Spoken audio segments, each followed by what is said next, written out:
আসসালামু আলাইকুম সবাইকে। আজকে আমার একটা পার্সেল এসেছে। এটা হচ্ছে একটি বোরকা। আমি এই পার্সেলটা নিয়েছি মিথিলা ফ্যাশন ঘর থেকে। তো আমি একটু খুলে দেখব আমার এই পার্সেলটা কেমন হয়েছে।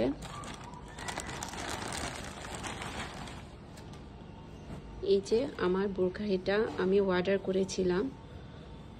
বোরকাটা আসলে খুবই সুন্দর, আমার খুব পছন্দ হয়েছে। দেখুন কত সুন্দর বোরকা, একদম সিম্পলের মধ্যে বোরকাটা ঠিক আছে, খুবই ভালো লাগছে। বোরকাটা অনেক সুন্দর, সিম্পলের মধ্যে ডিজাইনটাও সুন্দর। সেখানে ফাইনালি আমি রেডি হয়ে গেলাম। আমি দেখছিলাম যে আমার বোরকাটা আসলে হাতের ডিজাইনটা কত সুন্দর লাগছে, এবং আমি নিজ পর্যন্ত দেখছি অনেক সুন্দর লাগছে।